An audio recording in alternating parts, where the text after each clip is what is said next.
इन्होंने एक मुकदमा पंजीकृत किया हमारे अनुज मुख्तार अंसारी के विरुद्ध मनी लॉन्ड्रिंग का, और उसकी विवेचना शुरू की।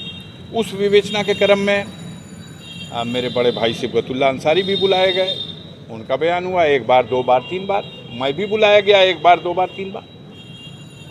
उसी का कहानी का पटापेक्ष का अंतिम सीन ये होता है कि ये छापामारी अब चला जाए।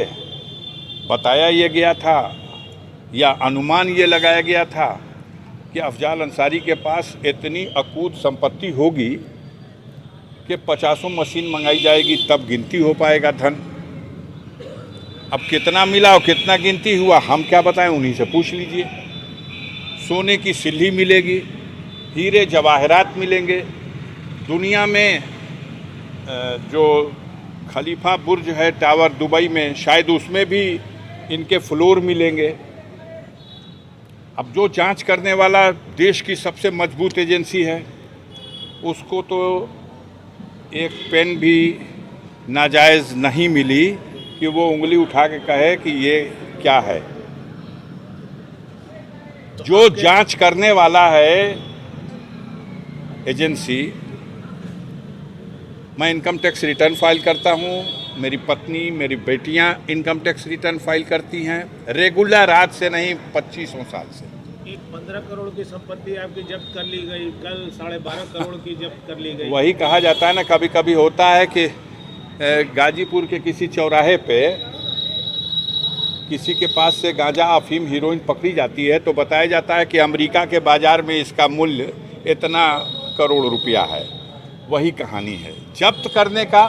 अगर कानून का दुरुपयोग करने का आपको अधिकार है, अगर आप उसका दुरुपयोग कर रहे हैं तो कानून को मानने वाला कानून के चौखट से ही उसके लिए न्याय तलाश करेगा। सर, एक बड़ा सवाल उठता है कि विपक्ष में बहुत सारे लोग हैं, हाँ। अंसारी परिवार ही क्यों क्यों? आप मनीष सिसोदिया को देखो, दिल्ली में उप मुख्यमंत्री है और दुनिया का मशहूर अखबार पूरे पेज का उसकी फ़ोटो लगा करके वो लिखता है, टाइम्स नाउ की और तमाम दुनिया के बड़े अखबारों में, कि इसकी शिक्षा नीति ने दुनिया में तहलका मचा दिया, इसको फॉलो करना चाहिए लंदन और अमेरिका को।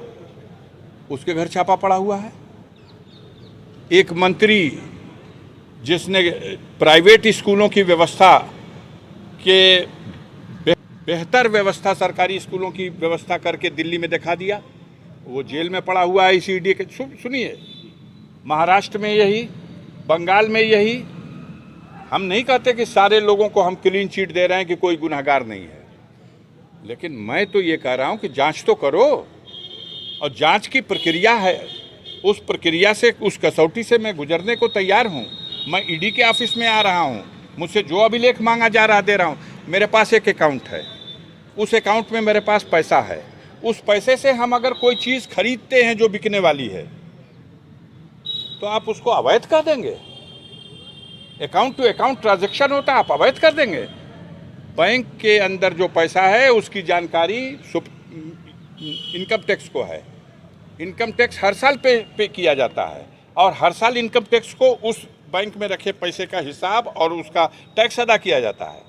अभी आप क्या मजाक बना दिया? अभी आपका एक बयान आया था कि ये राजनीति से प्रेरित है। अच्छा, आप बताओ, आपसे मैं पूछना चाहता हूं, वरिष्ठ पत्रकार हैं, बड़ा सम्मान करता हूं, दुनिया में एक देश बता दो जहां मुंह के नेवाले के ऊपर भी टैक्स लग गया हो। भारत में रोटी के नेवाले पर टैक्स लग गया, इस पर चर्चा नहीं होनी चाहिए।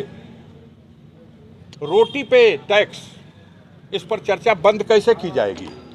इस तरह की कार्रवाइयों से ये बेरोजगारी, ये महंगाई, ये भूखमरी, ये अराजकता, ये भ्रष्टाचार जो तहसील से लेकर के ब्लॉकों में, थानों में, हर जगह व्याप्त है। मैं लड़ता हूं इस सवाल पर, मैं कलई खोलता हूं इनके इस मुद्दे की। जो दबंगों का पूरी तरह से सामंतवाद आज हावी है समाज के कमजोर लोगों पर, उसका विरोध करता हूं। तो ये सब तो मेरे साथ होगा। आकबत खराब कर दिया बड़े बड़े सूरमाओं की।